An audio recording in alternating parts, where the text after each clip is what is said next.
Introduction. Welcome back to our mythological journey through the legends of Japan. In our last episode, we witnessed the tragic death of Izanagi during the birth of Kagutsuchi, the god of fire. Today, we follow Izanagi, who, driven by grief and love, embarks on a harrowing journey into Yomi, the land of the dead, to bring his beloved wife back to the world of the living. The decision to enter Yomi. Devastated by the loss of Izanami, Izanagi could not accept that she was gone forever. In his despair, he made the fateful decision to descend into Yomi, the dark and foreboding underworld, in hopes of retrieving her spirit and restoring her to life. Yomi, however, is not a place from which the dead easily return. It is a realm shrouded in darkness, ruled by shadows and silence, where the souls of the deceased linger in a state of eternal rest. Izanagi's journey into the underworld. As Izanagi entered Yomi, he was confronted by an eerie, desolate landscape, far removed from the vibrant world of the living.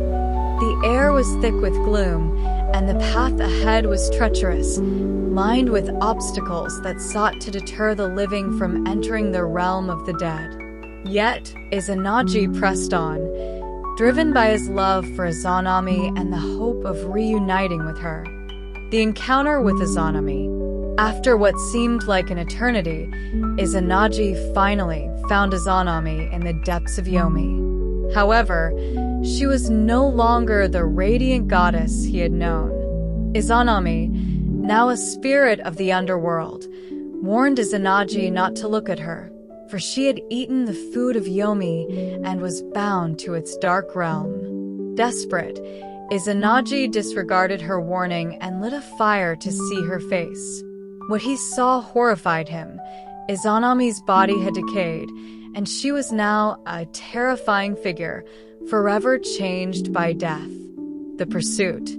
Overcome with fear and sorrow, Izanagi fled Yomi, with Izanami, enraged by his betrayal, pursuing him with the intent of dragging him back into the underworld. As he ran, Izanagi used every means at his disposal to escape, throwing obstacles in her path, including his hair comb that transformed into a bamboo grove and his headband that became a river. Despite her fury, Izanami could not catch him. The closing of Yomi's entrance. Finally, Izanagi reached the entrance of Yomi, known as the Yomitsu-Arasaka, and blocked it with a massive boulder, sealing the gateway between the living and the dead. From behind the barrier, Izanami cursed him, vowing to take 1,000 lives each day, to which Izanagi responded by promising to give life to 1,500 more. This exchange symbolized the ongoing cycle of life and death, a balance that would persist throughout time. Symbolism and cultural impact.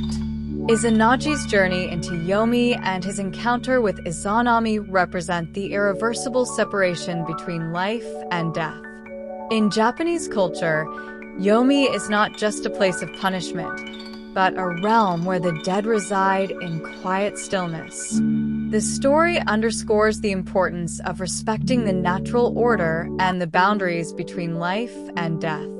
It also reflects the cultural practices surrounding death, such as rituals to honor ancestors and ensure their peaceful rest. Closing.